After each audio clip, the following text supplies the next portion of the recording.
자, 이제 인사행정의 전개로 들어가 보도록 하겠습니다. 이제 인사행정론인데, 인사행정론에서는 이제 인사행정의 전개에서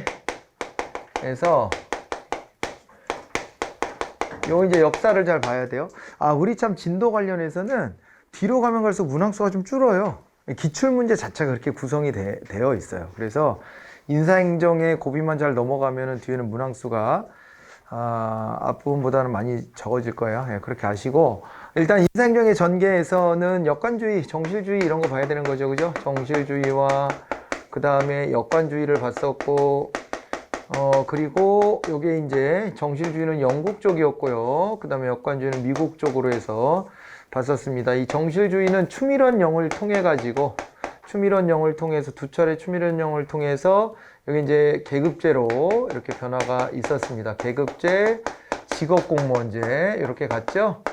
직업공무원제 이렇게 이야기를 하고 있고요. 그 다음에 이쪽에 이제 역관주의 같은 경우에는 이제 펜들턴법 같은 거에 이제 전환점이 돼가지고, 그래가지고 얘는 직위분류제가 나중에 이제 안착을 합니다. 직위분류제, 그리고 실적주의라는 표현을 쓰죠. 실적주의. 이런 말도 쓰고요. 그 다음에 요거를 소극적 인사행정이라고 하는 표현으로 나타내기도 해요. 소극적 인사행정. 정치적인 고려를 하지 않고 그냥 뭐 실력에 따라서 커트한다. 뭐 이런 것 때문에 소극적 인사행정이다. 그렇게도 얘기를 하죠. 그랬다가 그 다음에 나온 게 이제 적극적 인사행정입니다. 적극적 인사행정으로 바뀌는데, 적극적 인사행정이다 그러면은 요거는 항상 기억하셔야 될 게, 여기에 실적주의의 토대 속에서 실적주의의 토대를 버리지 않으면서도 플러스 해가지고 여기 이제 역관주의, 그죠? 역관주의 요소를 가미했다. 이렇게 해서 정리를 하시면 되겠습니다. 그죠? 그리고 이제 요것으로서 대표적인 것이 이제 대표관료제다. 대표관료제. 이렇게까지 정리를 해놓고 들어가 볼까요? 자, 일단 역관주의 인사제도가 필요한 이유는 뭐냐? 왜 역관주의 다시 또 어느 만큼 가미하고 그랬잖아요. 이게 왜 필요하냐? 행정의 안정성과 계속성의 확보. 요거는 어때요? 역관주의의 이건 문제점이었죠. 역관주의를 하게 되면 행정의 안정성이나 계속성이 좀 떨어집니다. 정권이 바뀔 때 관료도 바뀌기 때문에. 그래서 요거는 아닌 것 같고, 행정의 공정성에 확보를 했는데, 이 공정이라는 기준 애매하죠. 공정이라는 기준 어떤 게 더 공정하냐, 헷갈리니까요. 요즘엔 이런 경향도 생겼어요. 자기한테 유리하면 공정, 아니면 불공정, 이러는 경우까지도 보이는 것 같아요. 그러니까 내 기준에서 내가 지금 노력하고 있는 것에 아무런 방해 장치가 없어야 공정해, 이런 식으로. 근데 그러면은 그것은 적극적 인사행정하고는 또 거리가 멀어요. 그렇게 말하면 사회적 소외층에 대해서 우리가 이제 조건의 평등을 좀 맞춰줘야 되는데, 그것도 내가 하고 있는 일에 방해가 되니까 불공정에 이렇게 버리면, 그러면은 이 공정의 기준이 너무 고무줄이 됩니다. 그렇게는 하기는 어렵고, 공정하다는 것은 아무래도 형평성과 관련이 매우 깊을 수밖에 없겠죠. 아무래도. 네, 그렇게 되는데, 역관주의를 하게 되면은 이게 형평성하고 관련이 있나요? 정당 충성도를 가지고 사람을 뽑기 때문에요. 그렇기 때문에 그 정당 관계자가 아닌 사람은 또 공직에 못 나간다라는 문제가 생겨요. 그래서 역관주의가 공정성을 확보한다 이렇게 말하기는 이거는 또 조금 어려운 부분이 또 있어요. 그러니까 자리로 나갈 때 공정성도 그렇고요. 그 다음에 행정 집행에서도 공정하다. 공정하다는 게 아까 말씀드렸던 것처럼 이 형평성 같은 걸 생각하고 어떤 평등의 개념이나 이런 것들이 돼야 될 텐데, 이게 너무 원사이드하게 통치가 이루어질 가능성이 많지 않나요? 한쪽 세력이 다 장악해버리면 견제가 좀 어렵고. 그래서 공정성하고는 좀 거리가 있는 것 같고요. 3번이 답입니다. 역관주의의 가장 큰 장점, 민주성과 대응성이에요. 아니, 대표 관료제만 하더라도 인구의 구조를 축소해서 관료 조직을 꾸리자는 거 아닙니까? 그렇게 해놓으면은 각 출신자들이 자기네 계층적인 이해관계를 고스란히 반영시킬 수 있는 거 아니냐, 이렇게 보는 것이기 때문에 대응성이 올라가는 거죠. 대응성이 올라가는 것이지, 여기 뭐 다른 장점이 아주 크다 이렇게 말하기는 어려워요. 사실은 대응성 때문에 하는 겁니다. 대응성 때문에. 유능한 인재의 등용이라고 했는데, 유능한 인재면 실적주의로만 가야죠. 그렇잖아요. 그죠? 우리나라가 이렇게 적극적 인사행정을 하는 면을 우리나라에 이제 대입해 보면, 그렇죠? 역관주의를 하고 있는 게 위에서 대통령과 정치적 뜻을 같이 하는 사람들이 상층부의 포진이 됩니다. 그런 역관주의는 하죠. 그죠? 그래서 대통령과 가까운 사람 중에는 어떻게 보면 기존 루트보다 훨씬 더 벼락출세하는 사람도 생길 수 있어요. 대통령의 의중을 잘 살피고 대통령한테 인정받았다 그렇게 되면 그런 루트도 있는 거죠. 뭐. 그런데 이제 그것이 필요한 이유는 이 정권을 선택한 다수의 의견에 따라 그들이 내건 정책 방향, 이거를 제대로 실현하는 것이 또 대응성 확보에 부합하는 거 아니겠습니까? 그러니까는 거기에 이제 상층부 구성원들은 역관제적인 요소를 가지고서 임용을 하는 거죠. 이제 그렇게 하는 거고, 그 다음에 또 우리가 임용할당제를 하잖아요. 밑에서는 임용할당제를 해서 일정 비율을 채우잖아요. 이게 대표관료제의 성격인데 이걸 함으로써 계층적인 어떤 이해관계를 또 여기에다 다 반영할 수 있지 않겠나 이렇게 보는 겁니다. 그것도 대응성이에요. 그리고 한편으로는 민주성일 수도 있는 거고요. 국민의 의사가 빠짐없이 반영될 수 있도록 하겠다 뭐 이런 거 아니겠습니까? 그죠? 네. 정치적으로 보면은 국회의원 선거제도를 어떻게 하는가가 대응성 확보의 관건이에요. 근데 우리 보면은 그런 생각 들잖아요. 약간 여담인데 비교해 드리려고 여담을 하는 건데, 이게 지역 대표 중심으로 돼 있는데 농경사회 같지 않아요? 지역 대표만 뽑는 거 되게 농경사회 같잖아. 우리 이동성이 많아지지 않았어요? 이제는 이동성이 많아요. 그러니까 이사도 이 동네 저 동네 막 많이 다니는 사람도 많고, 그리고 또 그 다음에 내가 주소는 여기에 두고 있지만 기본적인 생활을 다른 지역에 가서 많이 하잖아요. 그런데 왜 이거를 국회의원을 국민의 대표성을 주는데 지역구가 이렇게 주가 돼 있을까? 이거는 과거적 관점 아닐까? 과거에 뭐 지금은 고향 개념도 없어, 우리가. 고향이 어디냐고 물으면 약간 좀 옛날 사람 같잖아. 그러지 않아요? 고향이 어디냐?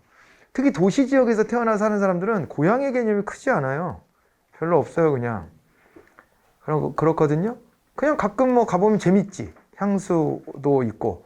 그러긴 하지만 거기에 대한 막 애양심이 되게 투철하거나 그러지 않습니다. 그런데 왜 지역구 중심으로 되어 있나? 이게 국민의 이 다양한 직업적 관계나 이해관계를 제대로 대변하고 있는 거 맞아요, 이게? 거기서도 그거 고민해봐야 되는 거예요. 그래서 비례대표를 늘리자고 하는데 기존의 지역구에서 자기 정책 기반을 다져놓은 정치인들이 양보를 절대 안 해요, 이걸. 자기가 여기까지 투자해놓은 게 있는데 자기 미천이 날아가잖아. 그런데 걔네들이 법을 만들어 또. 그러니까 그게 안 바뀌는 거예요. 안 바뀌면서 계속 호도해. 지역구주의가 더 좋은 거라고. 비례대표보다. 그거 거짓말이에요. 아니거든. 근데 그렇게 막 말하는 거예요. 비례대표로 뽑힌 사람 능력이 없다 이런 식으로도 막 말하고 막 그러더라고요. 말도 안 되는 소리 하고 있는 겁니다. 근데 아무튼 이제 거기서도 그런 고민이 있어야 되는 것처럼 행정조직 안에서는 또 이제 집행 과정에서의 국민에 대한 대응성 확보를 위해서 이 구성을 어떻게 해야 되는가, 어떻게 선발해야 되는가에 대한 고민을 마찬가지로 해야 되는 거죠. 그런 차원에서 역관제 요소를 포기를 못하는 측면이 있는 겁니다. 그렇게 봐주시고, 자 191번입니다. 이번엔 실적주의인데요. 리더의 정치적 통제가 용이하지 않아요. 근데 이거는. 그래서 상층부를 대통령하고 가까운 사람들을 채우게끔 허용해주고 있는 겁니다. 안 그러면 대통령이 고립무원에 혼자 덩그러니 남아요. 대통령 국민의 선택을 받아서 당선이 됐다 손 치더라도 관료들이 다 적대시한다, 대통령을. 그렇게 해버리면은 뭐 끝장이지. 그래서 적어도 상층부의 어느 만큼까지는 대통령이 관여할 수 있게 하는데, 우리가 법적으로 보면 5급 이상의 국가공무원은 대통령이 임명하는 형식을 취해요. 근데 그거 어떻게 다 관여해? 다 알진 못하지. 그러니까 그래도 임명할 때 대통령의 지위에서 임명하는 것의 형식을 취하는 거고요.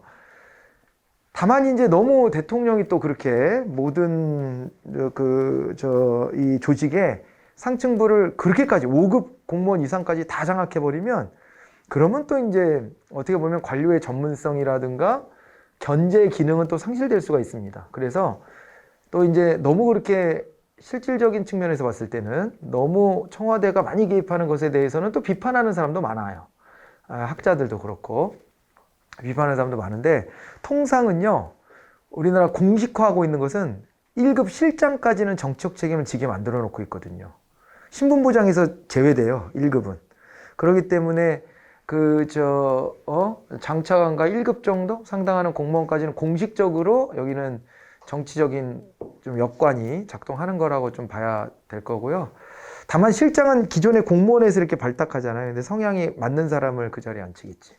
그런 식으로 해서 올라오는 것이고, 그렇습니다. 근데 실제로는 또 현실적으로 보면 그거보다는 더 많이 관여한다는 얘기도 많아요. 그러니까 장관이 자기가 인사권을 행사하지만은 청와대 눈치를 본다는 거지. 예, 뭐 국장급 정도까지는 적어도 청와대 오더가 좀 왔다 갔다 하는 것 같아요. 그러니까 이제 이게 어디에서 이제 딱 맞아 떨어지는 게 합리적이냐, 그게 타당하냐는 하기 나름인 거죠. 판단하기 나름인 건데, 있어요. 아무튼 그 상층부는 그렇게. 그게 이제 대통령 뜻을 관철해 내기 위한 거예요. 관료 조직에다가 이거를 박아내기 위한 건데, 그렇게 해야 대응성이 살아나는 측면은 있는 거죠. 그렇습니다. 안 그러고요, 무조건 올 전부 다 전체 조직을 실적주의로만 간다. 그러면 리더가 정치적 통제를 못합니다. 전혀. 그죠? 장관부터 내부 조직에서 승진한 사람들로만 다 채워져 있다고 생각해봐요. 그럼 대통령이 무슨 말을 하면 그거 모르셔서 그러시는 겁니다. 이래버리면은 뭐 어떻게 해요. 대통령 혼자서 할 수 있는 일 하나도 없죠. 그래서 실적주의는 리더의 정책 통제가 용이하지 않다는 맞는 얘기고요. 역관주의와 인간관계론적 요소를 도입하였다 그랬는데, 그건 전혀 그렇지 않죠. 역관주의를 배제하는 게 실적주의입니다. 서로 대립되는 개념으로 보셔야 됩니다. 그죠? 그리고 인간관계론적인 요소하고도 거리가 멀죠. 실적주의는 아주 드라이하게 능력 본위로만 가는 겁니다. 공무원의 신분이 보장된다 이렇게 돼 있는데, 실적주의는 어때요? 요게 공무원의 신분이 보장되는 건 맞는 얘기죠. 왜냐하면은 역관주의가 정치적인 그 관계에서 임용이 되는 거라, 역관주의를 배제하고 실적주의로 올 때에는 정치적인 관여를 뽑아내는 것이 목표가 됩니다. 그래서 정파가 다르다고, 정적 견해가 다르다고 탄압받지 않도록 공무원의 신분을 보장해주고, 그리고 공무원들한테 정치적 중립성을 요구하고 그렇게 하는 겁니다. 그죠? 자, 그리고 실적주의는 과학적 관리론의 영향을 받아서 인사행정에 소극적이다 이렇게 했는데, 아까 소극적 인사행정이라는 표현도 같이 쓰지 않았습니까? 네, 그래서 이것도 맞는 얘기입니다. 2번이 답이었습니다. 192번으로 갑니다. 둘을 이제 붙였습니다. 역관주의는 개인의 능력, 적성, 기술을 공직 임용의 기준으로 한다 그랬는데, 정당 충성도였잖아요. 정당 충성도기 때문에 틀린 얘기고, 역관주의는 정치 지도자의 국정 운영을 이제 뒷받침하기 때문에 지도력이 강화되는 거죠. 약화된다 틀렸습니다. 실적주의는 국민에 대한 관료의 대응성을 높인다 그랬는데 어때요? 실적주의는 국민에 대한 관료의 대응성을 높인다. 예. 이게 대응성 그러면 아까도 말했지만 역관주의가 이 대응성에서 좋은 거지, 실적주의는 그렇지가 않습니다. 시험 잘 본 사람들 뽑아가지고 관료시키는 거니까. 그러면은 뭐 이게 꼭 대응성하고 연동된다고 볼 여지가 별로 없잖아요. 그 다음에 실적주의는 공직 임용에 대한 기회 균등을 보장한다 이렇게 되어 있는데요. 요거는 해석을 어떻게 해줘야 하는 것이냐면은, 전에 역관주의는 어때요? 역관주의는 능력에 따른 임명이 아니고 정당 충성도에 따른 임명이라, 그러니까 그 정당 사람이 아니면은 관료의 임명이 안 됐다 그랬잖아요. 근데 실적주의로 오면 누구나 다 도전할 수 있는 거잖아요. 그죠? 형식적으로나마. 형식적으로는 누구나 다 공무담임권을 행사할 수 있는 거잖아요. 그래서 4번이 맞는 얘기가 되는 거예요. 다만 많이 알면 병이 되는 경우도 있다 그랬죠. 더 많이 공부하셔서 딱 떠오르는 게 많은 분들은, 아니 그러면서도 사실은 실적주의로 가면은 실질적으로는 소외받는 계층이 있는 거 아니냐. 그죠? 조건의 불평등 때문에 공부에만 전념할 수 없는 처지에 있는 사람들은 그러면은 소외받는 거 아니냐? 이렇게 말할 수도 있어요. 그것도 맞는 얘기입니다. 그러나 이 문제 취지를 파악해야 된다 그랬죠. 문제 취지는 역관주의랑 실적주의를 비교하는 거지. 지금 이제 거기서 더 확장시키라는 얘기는 아니에요. 실적주의도 문제점이 있죠. 그런데 역관주의를 극복하는 과정이 실적주의가 나타났잖아요. 역관주의에서는 관료에 임용이 되려고 하면 그러면은 이제 능력보다도 정당 충성도였기 때문에 아무나 관료로 임용이 안 됐다는 게 문제입니다. 그래서 이제 그러한 것들에 비춰보면 실적주의가 훨씬 더 기회 균등 보장이 보장되는 것이다. 형식적 평등의 측면에서는 이게 훨씬 더 차원이 높다. 이렇게 정리하시면 되겠습니다. 답이 4번이었습니다. 193번입니다. 실적주의는 직위분류제 확립에 기여했다. 실적주의랑 직위분류제 이렇게 연동해서 봤죠. 그죠? 자, 그랬고 직위분류제는 일반행정가 양성이 아니라 이거는 스페셜리스트입니다. 전문행정가주의가 됐죠. 네, 그 개념은 여기가 직위분류제가 전문행정가주의였고 이 계급제가 일반행정가주의입니다. 일반행정가주의. 여기는 이제 옆으로 막 넘나드는 거죠. 계급제는. 우리 순환부직 하잖아요. 여기는 순환부직의 개념이 없어요. 직위분류제는.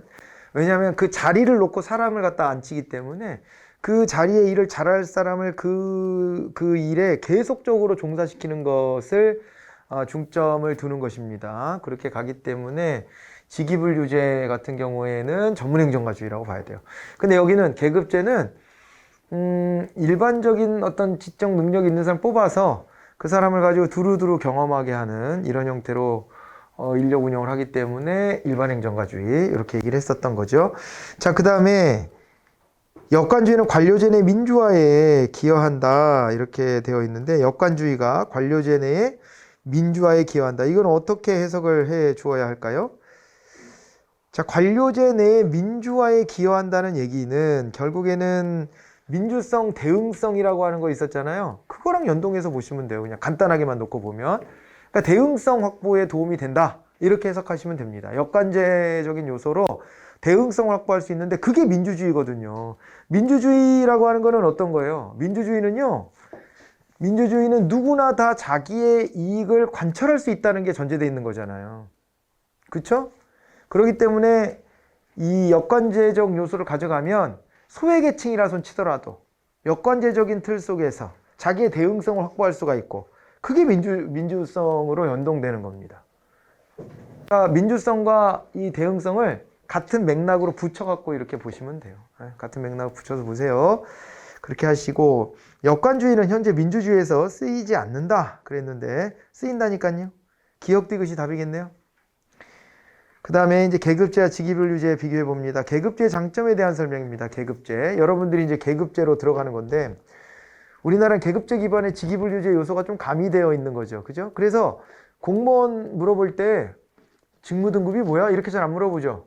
계급이 뭐야? 몇 급이야? 이렇게 물어보잖아요. 그게 더 중심이라 그래요. 그러니까 우리가 뭐 7급이다 그러면은 주사보 아닙니까? 직무 등급으로 보면 주사보. 그리고 급수로는 7급 이렇게 말하는데 보통 주사보야? 이렇게 안 물어보잖아요. 7급이야 이렇게 얘기하는 게 더 우선 앞서죠. 그래서 두 가지 요소를 다 가지고 있지만은 계급제가 더 중점에 맞춰져 있다 이렇게 보시면 되는데 왜 계급제를 할까? 이걸 한번 생각해 봐야 되는데요. 단체 정신과 조직에 대한 충성심 확보가 굉장히 좋습니다. 왜냐하면은 한번 요 조직에 들어오면 은퇴할 때까지 이건 내 조직이에요. 그죠? 그렇게 되기 때문에 단체 정신과 조직에 대한 충성 확보에 유리하다. 그러니까 이런 거잖아요. 계급제는 폐쇄형 인사제도로 운영이 되고 직위분류제는 보통 개방적 인사제도로 운영이 되는데 그 이유가 왜 그랬죠? 얘는 있잖아요. 계급제 같은 경우에는 얘는 한 번 공무원이 되면 직업 공무원으로서 쭉 같이 간다라는 게 전제가 돼 있어요. 그렇죠? 그런데 여기는요. 그러니까 위에 계급제는요. 계급제 먼저. 계급제는 사람을 중심에다 놓고 본다는 거예요. 그런데 여기는 직위분류제는 직무를 중심으로 놓고 봅니다. 그래서 그 일을 잘할 수 있는 사람을 그 자리에 앉히기 때문에 그렇기 때문에 그 자리에 일할 수 있는 사람이 바깥에 있다면 그 사람을 데리고 들어오는 게 더 우선이에요. 그래서 이 사람을 밀어내고 그러면 직업공무원제가 될 수가 없지. 될 수가 없고 그래서 개인들도 어떻게 훈련이 돼 있냐면 나는 어느 분야의 전문가이지 지금은 내가 공무원이라서 치더라도 난 민간으로도 나갈 수 있는 사람인 거예요.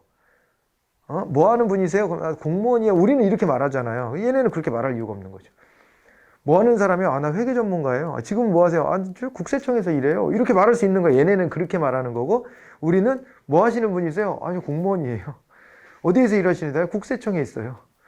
그러면 그게, 아, 이쪽 전문가구나. 라는 게 이제 느껴지는 거가 뒤에 오죠, 뒤에. 그잖아요. 그러니까 이거를 이렇게 접근하는 방식 자체가 다르다. 이렇게 봐야 되고요. 정치적 중립 확보를 통해서 행정의 전문성을 제고할 수 있다. 그랬는데 정치적 중립 확보를 통해 행정의 전문성을 제고한다. 이거는 또 어떤가요? 정치적 중립. 계급제에서도 이게 철저히 지켜지게 되어 있습니다. 그래서 신분 보장을 강화하다 어디까지 갔어요? 정년을 보장하는 것까지 갔다. 이렇게 봐야 되는 것 아니겠습니까? 그죠? 예, 그러기는 한데요. 이 말 자체에 행정의 전문성이라는 말이 들어있잖아요. 행정의 전문성을 확보한다라고 하는 것은 계급제를 정실주의와 비교하면 전문성이 있어요. 얘보다는. 당연히. 여기서 이걸 직업으로 평생 굴러먹으니까. 정실로 오는 애들보다 전문성이 있겠지. 근데 얘랑 비교한다면, 여기랑 비교한다면, 전문성은 얘잖아요. 얘는 전문행정가주의라며. 얘는 일반행정가주의고. 그래서 행정의 전문성을 제고할 수 있다는 얘기는 해석의 여지가 남는 거예요. 이거 뭐랑 비교한 거지? 이렇게 봐야 되는 거예요. 아, 이 계급제 얘기를 했는데 뭐랑 비교했다고 봐야 될까? 그죠? 여기 남는 겁니다. 그런데 통상은 계급제를 얘랑 비교 잘 안 해요. 얘랑 비교를 많이 하지. 원래 그렇잖아요. 문제 보면. 그렇게 보면 야, 전문성 이거는 조금 애매하다잉. 이렇게 생각을 해야 되는 거죠. 전문성 조금 애매하네. 그렇게 가야 되고. 그 다음에요. 인력 활용의 신축성과 융통성. 이건 맞는 얘기거든요. 계급제는 수평적인 이동이 자유롭기 때문에. 다만 수직적으로는 되게 깝깝해요. 깝깝해. 왜 깝깝할까? 얼마 전에 그런 기사가 나온 거를 봤어요. 제가 그 기재부 얘기할 때 과장만 120명 있는 조직이다. 엄청난 조직이다. 그렇게 얘기했잖아요. 과장이면 이제 3급 공무원인데 3급이 120명이 있는 조직이면은 이게 피라미드에서 3급이 120명이면 이게 도대체 어떻게 돼 있는 조직이냐 이거지. 엄청난 조직인데 이 조직에 대해서 여당 쪽 관계자들은 좀 불만이 있는 것 같아요. 왜냐면은 자기네가 뭐 재난지원금 주고 뭐 하려고 그럴 때마다 기재부에서 안 됩니다 이러고서 계속 맞서는데 그 힘이 만만치 않거든요.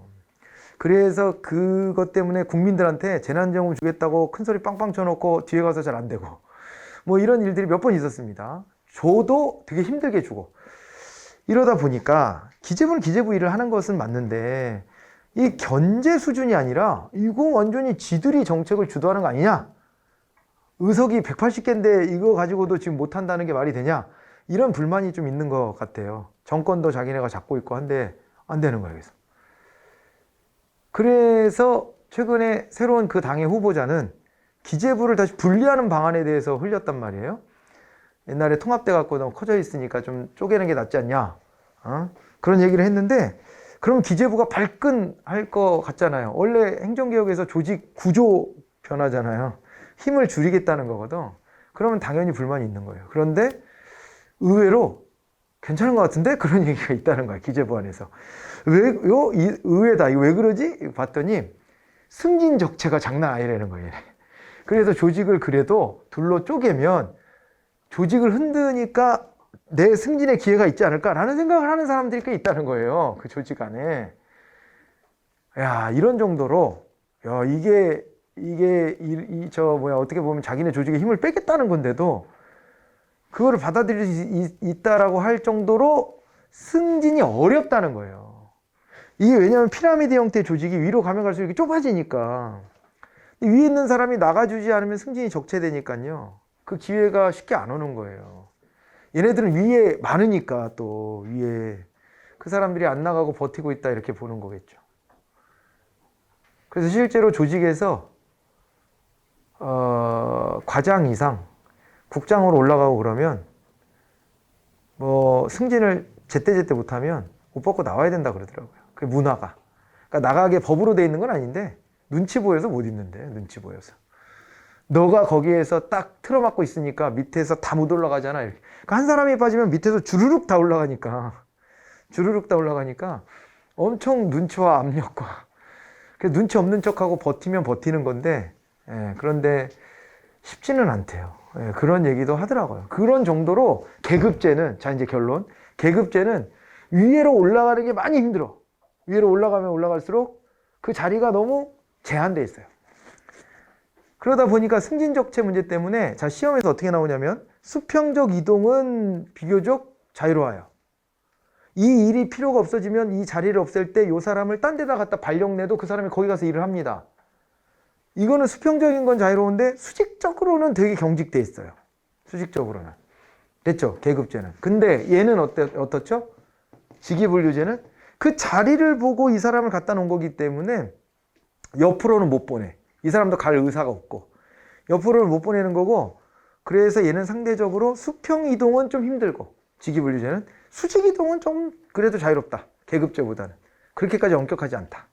그러는 겁니다. 왜냐하면 또 높은 자리 줬다가 딴 사람 오면 갈아치우면 되고, 얘네는 그러니까 그거에 대해서는 별로 그렇게 연연하지 않는 거예요. 근데 여기는, 여기 있는 사람들이 평생 직업공무원으로서 바글바글한데 거기에서 이제 위로 올라가려고 하니 위에서 안 비켜주면 못 올라가고 막 이러는 거죠, 지금. 그런 거에 경직성이 있다. 이렇게 비교하시면 됩니다. 그래서 자, 인력 활용의 신축성과 융통성이 높다는 건 수평 이동을 말하는 거예요, 이거는. 수평적으로. 이 일을 맡겼다, 저 일을 맡겼다 해도 괜찮다. 순환보직 시키는 것이 자연스럽다. 그래서 3번은 맞는 얘기고요. 공무원 신분 안정과 직업공무원제 확립에 기여했다. 맞는 얘기죠? 계급제랑 연동되는 얘기입니다. 그래서 2번이 답인 거예요. 아까 2번을 좀 킵해놨습니다. 얘가 뭐랑 비교한 거지? 직위분류제랑 비교하면 틀린 얘기인데 그렇게 비교한 게 맞나? 확인해 보려고 나머지 선지까지 다 읽어보셔야 되는 거예요. 그래 놓고 2번밖에 그러면 답이 될 만한 게 없구나. 이렇게 찾으시면 됩니다. 195번입니다. 자, 인사행정의 형평성은 누가 더 높아요? 인사행정의 형평성이라고 하는 건요, 말표현을 이렇게 놔서 그런데 인사행정의 형평성은 보수의 형평성이에요. 그러니까 더 많은 노력을 하고 더 많은 책임을 지는 사람이 더 많은 보수를 받아야 된다, 이런 건데, 요거는 직위분류제하고 관련이 있는 거죠. 직위분류제. 그래서 직무 등급이 높으면 더 좋은 대우, 직무 등급이 낮으면 더 낮은 대우, 이렇게 돼야 되는 겁니다. 그게 높은 거예요. 그래서 직위분류제에서 높다가 돼야 돼요. 계급제는 낮다가 되고. 근데 관리자의 리더십은요, 이건 어떤 거냐면은 순환보직 시킬 수 있냐 없냐예요. 수평이동을 시키는 게 자유롭냐 아니냐, 그거 물어보는 겁니다. 왜냐면 인사권자가 배치할 때, 야, 여기 좀 인원이 많은 것 같으니까, 야, 너네 2명은 저 옆으로 가. 저기 인력 부족하니까 가. 이게 융통성이거든요. 관리자가 리더십을 발휘하기가 쉬운 거예요. 야, 너 여기 가. 그래서, 왜 하필 나지? 왜 저예요? 야, 네가 그래도 너 좀 멀티플레이어가 네가 더 되니까 네가 가. 이렇게 달래주면은, 알겠습니다. 그러고 가고. 이게 된다는 거예요, 여기는. 그래서 관리자의 리더십이 더 높아지는 게 계급제. 그런데 직위분류제는 그 일이 아니면 그만두고 나가지, 이 사람이 다른 종류의 일을 시킨다고 할 게 아닙니다. 그래서 그 말을 좀 바꿔놓은 거예요. 인사행정의 형평성은 보수의 형평성으로, 관리자의 리더십은 이제 수평이동의 가능성으로, 이렇게 해가지고, 그러니까 인사행정의 신축성이라고 우리가 얘기하는 거죠. 탄력성, 신축성. 그 개념으로 해서 찾으시면 답이 쉽게 보입니다. 자, 이제 둘을 비교하는 문제인데, 과학적 관리론과 실적제의 발달은 직위분류제의 쇠퇴와 계급제 발전에 기여했다라고 되어 있습니다. 그죠? 자, 이거 보니까 과학적 관리론과 실적주의가 발달해서 직위분류제가 쇠퇴했다. 말이 안 되는 얘기죠? 직위분류제가 실적주의랑 바로 연동됩니다. 우리나라의 국가공무법에는 직위분류제의 주요 개념인 직위, 직군, 직렬, 직료, 직급 등이 제시되어 있죠. 이거 맞는 얘기잖아요. 맞는 얘기고, 그리고 직위분류제는 공무원 개인의 능력이나 자격을 기준으로 공직 분류의 체계를 형성한다, 또 이렇게 되어 있는데, 공무원 개인의 능력이나 자격을 기준으로 공직 분류 체계를 형성한다.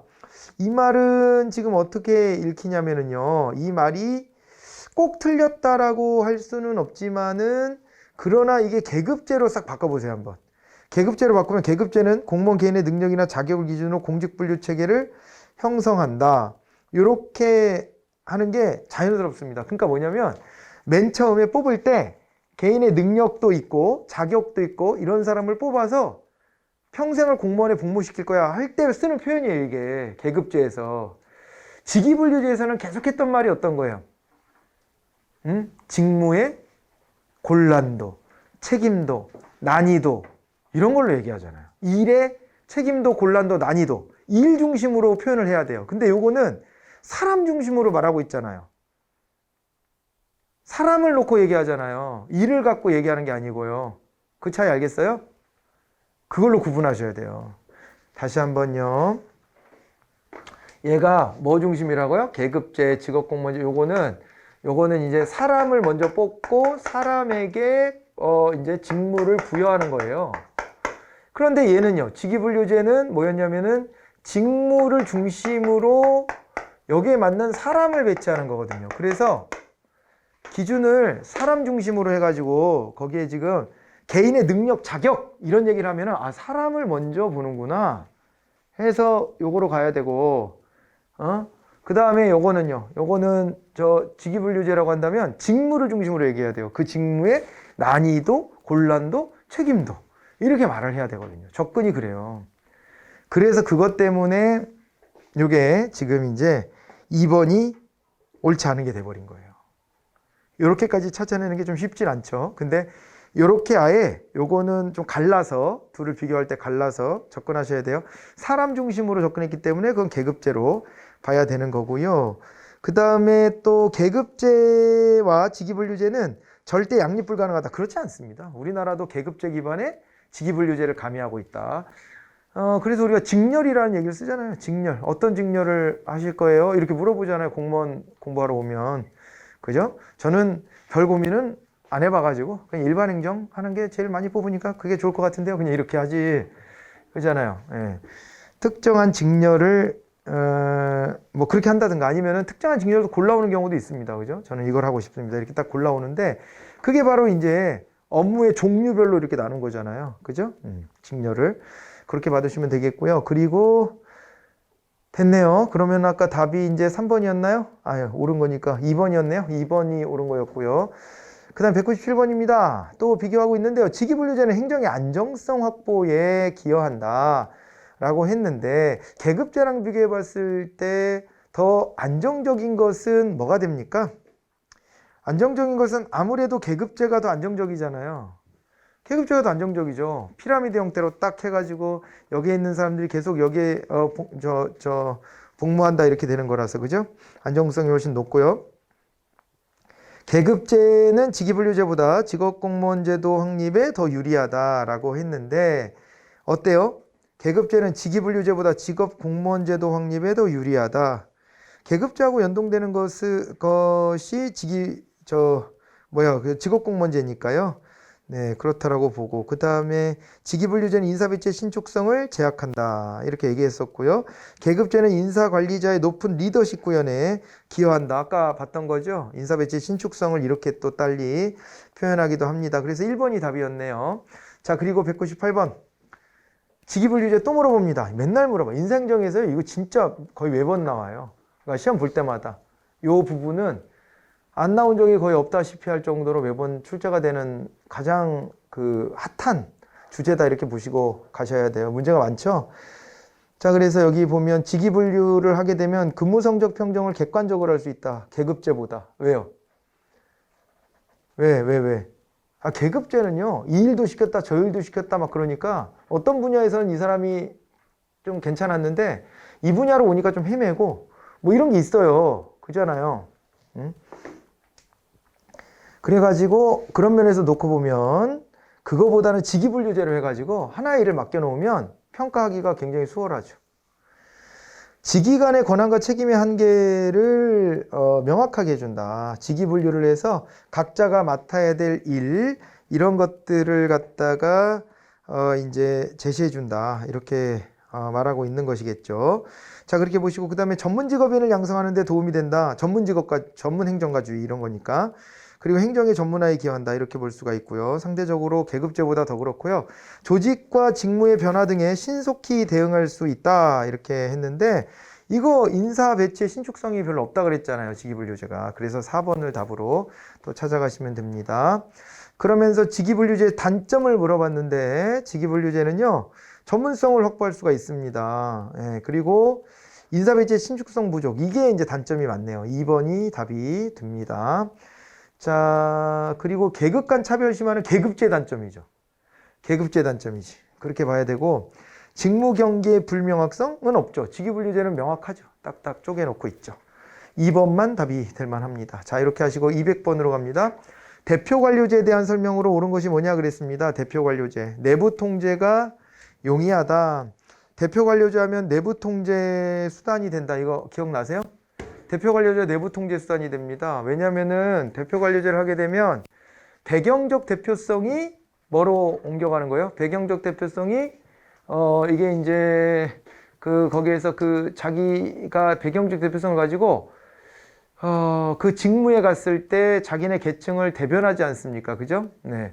그렇게 됩니다. 그래서 배경적 대표성이 태도의 대표성을 확보하게 하고 태도적 대표성을 통해서 실질적 대표성을 구현하자. 이게 이제 취지이기 때문에 그렇기 때문에 이렇게 지금 나와 있는 것처럼 그 내부 통제 수단이 된다. 이렇게 볼 수가 있습니다. 그 내부에서 어떤 하나의 흐름으로 갈 때 그렇게 하면 이 계층에게는 그것이 피해가 옵니다. 라고 누군가 말해줄 수 있고 그걸 통해서 내부 통제를 한다. 이렇게 연결 짓는 거예요.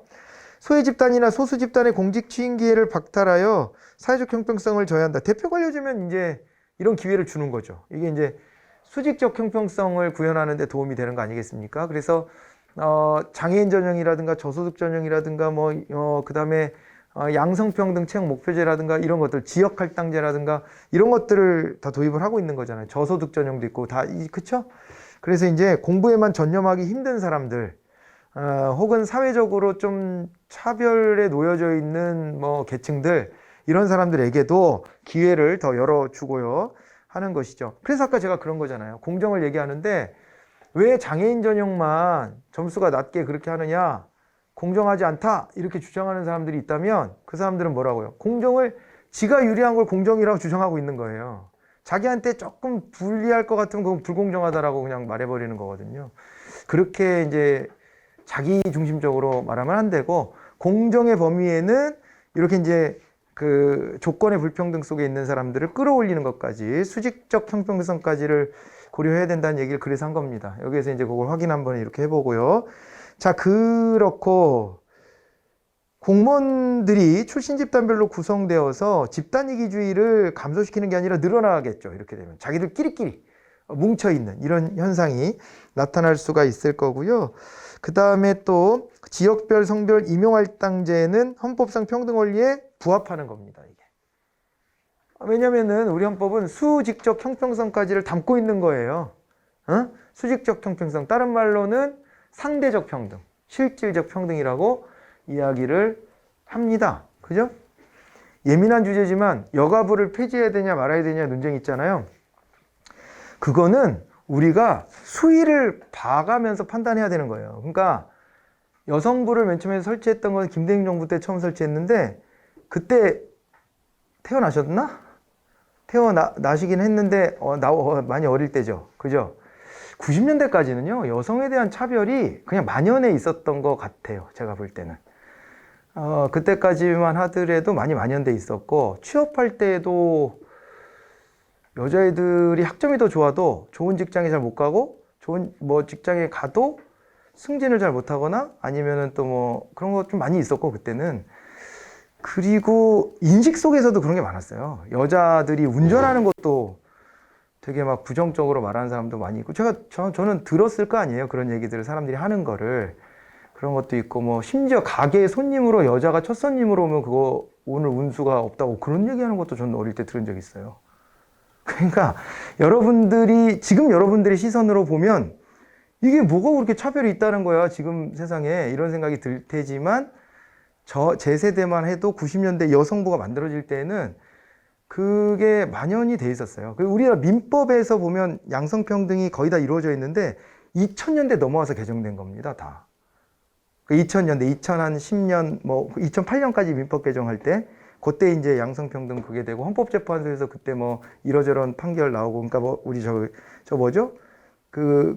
무슨 호주는 남자만 될 수 있는 거잖아요. 그 호주제 폐지가 2000년대 후반에 헌법재판소 판단이에요. 그러니까 우리 사회가 빨리 변하는 거는 맞거든요. 그러다 보니까 지금 세대들은 좀 다르게 느낄지는 모르겠는데, 여전히 이제 사회에, 그러니까 기성세대 쪽으로 가면 여전히 그 구조가 완전히 없어지진 않았고, 그런데 이제 젊은 세대로 가면 갈수록 개선되어져 가고 사회적 분위기도 달라지는 건 맞는데, 근데 이제 사회적 합의가 필요한 부분은 그거예요. 여성가족부를 뭐 다른 이름으로 바꾸든 없애든 하려면 그거에 대한 수준의 합의가 이루어져야 되고, 그리고 이제 그것이 역차별 단계로 넘어갔다는 게 분명해져야 되거든요.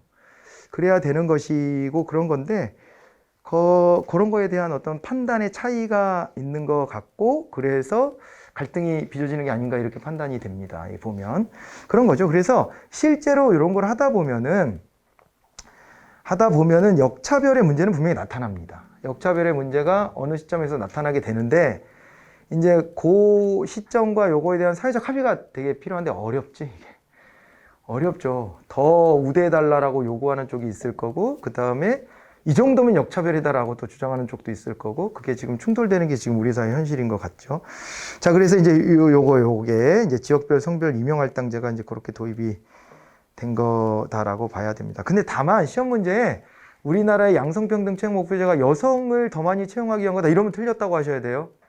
지금 공무원은 이 차별을 없앤 지가 꽤 됐기 때문에 공무원 쪽에 보면 여성의 비율이 좀 더 높아요. 왜냐하면 민간 기업보다 차별이 없는 쪽으로 여성들이 더 많이 진출한 겁니다. 여성의 비율이 높고, 그러다 보니까 양성평등 채용 목표제에서 남성이 혜택을 보는 경우들이 많아요. 되게 꽤. 그래서 지방직 같은데 몇 명 안 뽑고 그럴 때는 특히 그 3대7 거기에서 30%가 안 돼가지고 더 뽑히고 이런 경우들에 그게 뭐 남녀가 여성에게 꼭 유리하고 그런 게 아닙니다. 그래서 우리 이제 그거는 좀 오해하지 말고 보셔야 되고요. 아무튼 이제 그렇게 정리를 하죠. 그래서 옳은 것은 1번이었고 나머지는 다 틀린 얘기가 됐습니다. 역차별의 문제는 있지만 그 전 단계까지는 끌어올려줘야 되기 때문에 우리가 헌법상으로 수직적 형평성을 인정해준다. 거기까지 보시고 201번으로 갑니다. 대표관료제에 대해서 또 물어보는데, 우리나라도 대표관료제적 임용정책을 시행하고 하고 있는 겁니다. 지금 다 설명했고요. 형평성을 제고할 수 있는데 역차별의 문제가 발생할 수 있는 겁니다. 또 그런 여지도 있고, 관료의 국민에 대한 대응성과 책임성을 향상시킨다. 이게 이제 대표관료제가 역관제적인 요소이기 때문에 대응성, 이런 것들이 따라 나오는 것이죠. 그래서 답은 4번입니다. 쉽게. 역관제적 요소지 역관제적 요소를 폐지하는 게 아닙니다. 자, 그리고 202번. 소극적 대표가 적극적 대표를 촉진한다는 가정하에 제도를 운영했다. 아까 말씀드렸던 게 소극적 대표라는 게 배경적 대표를 말하는 거예요. 그냥 배경적 대표. 당신도 그 출신이니까 그들의 입장을 대변하겠지라고 하는 믿음을 가지고 이제 선발을 해주는 겁니다. 그런데 그 사람이 어떻게 하는 거예요? 이제 그 사람이 적극적 대표성, 그러니까 태도의 대표성까지 이어지는 거죠. 그리고 적극적으로 이제 자기의 출신 계층을 대변한다. 이렇게 할 거라는 믿음을 가지고 있는 거예요. 근데 안 그런 사람도 있는 거예요. 미국의 부통령이 지금 여성 부통령이 탄생했지 않습니까? 그분이 흑인 여성을 대표한다라고 말할 수 있냐? 이런 논란이 좀 있었어요. 그러니까 그런 상징성으로 부통령 후보로 런닝메이트가 된 건데, 대통령이 지명하거든요. 거기는 대통령 후보가 내가 당선되면 부통령은 이 사람이다 이렇게 지명하는데, 자기의 약점을 보완할 수 있는 사람을 합니다. 그래서 바이든은 백인 할아버지잖아요, 그냥.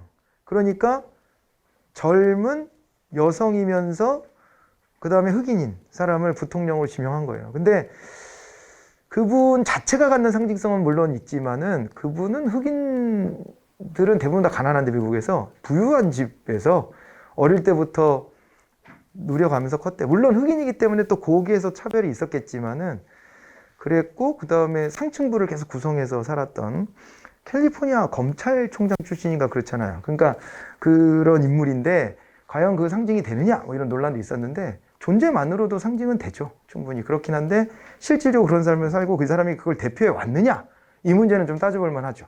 그래서 자기가 상원 의원 되고 그랬을 때, 그래서 흑인들의 소외됨을 대변하기 위해서 노력을 얼마나 했는지, 이런 거는 또 그 다음에 봐야 되죠. 평가는 해야 되지만, 어쨌건 그래도 상징적으로라도 그렇게 앉혀놓으면 그 사람한테 기대하는 게 그런 게 되잖아요. 당신한테 기대하는 거는 이들을 대변하라는 거야 라는 기대감이 있는 거잖아요. 지금까지 못해왔더라도 그런 걸 통해서 적극적인 대표성을 보여줄 것이다 라고 하는 기대가 있는 거예요. 그 믿음을 가지고 대표관료제를 주창하는 겁니다. 실제로 그럴지 안 그럴지는 몰라요. 사람마다 다르지. 그런데 그런 기대는 있는 거는 분명하다. 역관주의 폐단을 시정하기 위해 등장했다라고 또 나왔네요. 그죠? 예, 그래서 요거는 또 이제 틀린 게 됐습니다. 역차별의 문제를 완화할 수 있다. 그것도 이제 틀린 얘기가 됐고요. 소극적 대표성은 전체 사회의 인구 구성적 특성과 가치를 반영하는 관료제 인적 구성을 강조하는 겁니다. 그냥 인구 구조를 빗대서 이렇게 구성을 해놓는 것이고, 우리나라도 균형 인사 제도를 통해 장애인, 지방인재, 저소득층에 대한 공직 진출을 지원하고 있습니다. 왜냐하면 이들이 동일한 조건에 놓여져서 공부한다라고 보지는 않는 거예요. 장애인이다 그러면 신체가 불편하기 때문에 공부에 집중하는데 한계가 있잖아요. 똑같은 시간 똑같은 노력을 하더라도 점수가 좀 낮을 수밖에 없지 않나? 근데 그게 노력의 크기는 동일하다면은 동일하게 선발해 줘야 되는 거 아닌가? 이렇게 보는 거죠. 그 입장인 거예요. 지방인재, 지역에는 인프라가 적잖아요.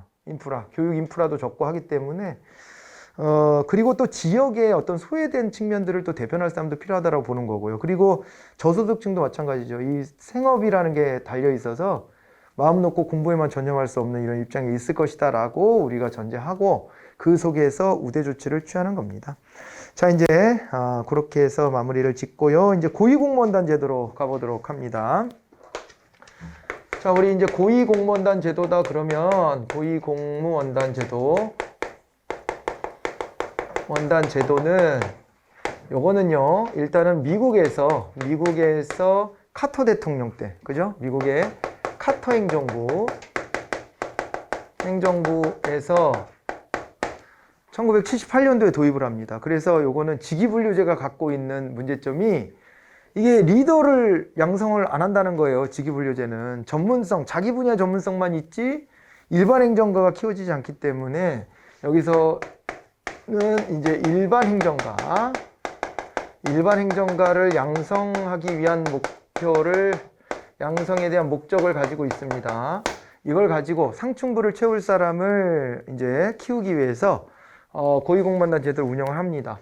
그리고 이제 우리나라 같은 경우에 우리나라는 이제 노무현 정부 때 도입이 됐죠. 2006년도 노무현 정부 때 고위공무원단 제도가 도입이 됩니다. 그런데 우리나라는 조직의 이제 상층부, 그죠? 1에서 3급에 해당하는 일반직 공무원과 그 다음에 이제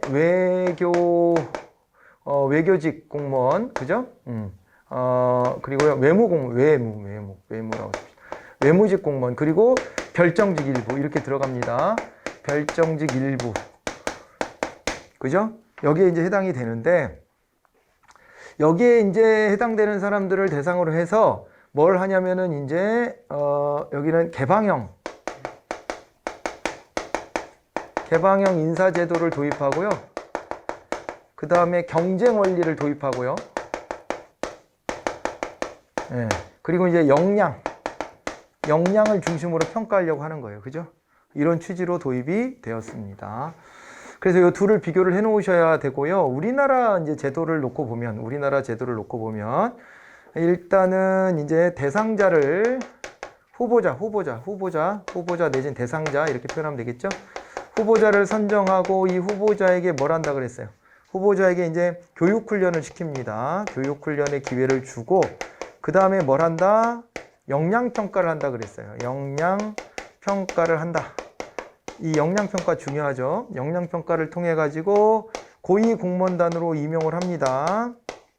이 고위공무원단이 되면 기존 소속에서 벗어나서 인사혁신처장 밑에 고위공무원단으로 들어가는 거예요. 그랬다가 이제 다시 이제 이렇게 그 직무 부여가 되는 건데, 그런데 이제 여기에서 이제 오면은 그 이제 실국장급입니다. 이게 실국장급 직위가 이제 부여가 되는 거죠. 부여가 됩니다. 부여가 되고, 그런데 이제 여기에서 적격심사 대상자가 또 추려집니다. 적격심사 대상이 되면은 적격심사를 실시합니다. 그래서 적격심사는 수시로 하는데 이 결과 부적격 시에는 부적격 시에는 어떻게 되죠? 이때는 직권 면직이 된다. 이런 얘기까지 기억해 놓고 들어가 보면 좋겠습니다. 자, 요 틀에서 고유공무원단 제도에 대한 설명 옳지 않은 거 그랬는데 역량 중심의 인사관리고요. 그죠? 역량평가 하잖아요. 그러니까 미래의 능력을 측정하겠다는 겁니다. 기존에 우리 보면은 과거에 잘한 것 때문에 승진을 하잖아요. 그런데 여기는 역량을 보겠다. 계급 중심의 인사관리에서 벗어나는 겁니다. 계급이 폐지가 되는 거예요. 고위공무원에 들어가는 순간 몇 급이세요? 이런 말이 없어지는 겁니다. 그냥 없어지는 거고, 다만 가군, 나군은 많아요. 왜냐면 그거는 이제 직무의 난이도가 다르니까, 실장의 난이도와 국장의 난이도는 다른 거니까 그거는 나누긴 합니다만은 계급은 사라지고, 그 다음에 성과와 책임 중심의 인사관리를 하는 것이고요. 그리고 개방과 경쟁 중심의 인사관리를 하는 것이다. 답은 2번이 되었네요. 자, 그리고 이제 역량평가에 대한 질문이 나와 있습니다. 역량평가인데, 역량은 조직의 평균적인 성과자의 행동 특성과 태도를 의미하는 게 아닙니다. 베스트한 사람을 기준으로 하는 거죠. 평균만 가라, 중간만 가라 이렇게 하겠습니까? 역량평가인데 잘하는 사람을 기준으로 삼는 거예요. 그래서 기억은 틀렸다 이렇게 보셔야 되겠고, 그 다음에 다수의 이제 훈련된 평가 대상자가 수행하는 역할과 행동을 관찰합니다. 그리고 합의하여 평가 결과를 도출한다 이렇게 되어 있어요. 여러분, 이 평가를 해서 합의를 한다는 개념을 예전에 기출문제에서 보면 그 있죠. 우리 저거 있잖아요. 우리 왜 갑자기 용어가 탁 안 튀어나오냐? 우리 평가 중에서 동료도 평가하고, 그 다음에 다면평가, 그래요. 동료도 평가하고, 그 다음에 나의 상급자도 평가하고, 하급자도 평가하고, 고객도 평가하는 다면평가할 때 거기에 나와요. 거기에 피평가자를 놓고 두루두루 다 평가하잖아요. 이들이 모여서 합의한다 이렇게 나온 적이 있어요. 그건 X예요. 어떻게 모여요 그걸?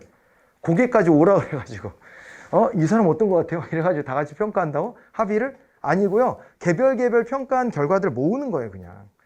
그런데 역량평가에서는 뭐라 그랬냐면, 역량평가에서는 평가자들이 모여서 그거랑 똑같아. 우리 뭐 경연 프로그램 같은 거 있잖아요. 경연 프로그램에서 누가 노래했는데 거기 뭐 심사위원들이 모여가지고 쟤는 어때? 쟤는 구제해줄까? 쟤는 어떨까? 이렇게 모여서 상의하는 거 있잖아요. 이제 그거랑 같다고 보시면 됩니다. 예, 그런 형태로 여기는 합의하여 평가 결과를 도출합니다. 고위공무원단 역량평가의 대상이 문제인식, 그리고요 전략적 사고, 성과 지향, 변화관리, 고객만족, 조정, 통합의 6가지 역량으로 구성되어 있어요. 이건 맞는 겁니다. 그러니까 역량에는요, 얼마나 문제 파악을 잘하나, 그리고 문제 파악을 했다면 얼마나 전략적으로 사고하는가, 그리고 그 성과에 대한 고려를 하느냐, 그리고 이제 외부의 변수, 변화에 대해서 관리할 능력이 되느냐, 그리고 이제 고객의 입장을 고려했냐, 그리고 뭐 어떤 그 갈등이 있을 때 그걸 조정하고 통합할 수 있는 능력이 있냐, 이런 걸 본다는 거예요. 6가지 항목으로 평가를 합니다. 고위공무원단 후보자가 되기 위해서는 역량평가를 거친 후 고위공무원 후보자 교육과정을 이수한다 그랬는데 거꾸로라 그랬죠. 그러니까 이제 말씀드렸던 것처럼 먼저 교육훈련을 받고, 왜냐면 역량평가는 낯선 거거든요. 안 받아본 평가예요. 그래서 역량평가에 앞서서 교육훈련을 먼저 진행을 한다라고 봐두시면 됩니다. 니은 디귿이 답이 되었습니다. 자, 그렇게 되고요. 그 다음에 이제 중앙인사행정기관부터는 다음 시간에 이어가 봐야 되겠네요. 식사도 잘하고 오시고요. 네, 고생하셨습니다. 여기 마무리할게요. 네.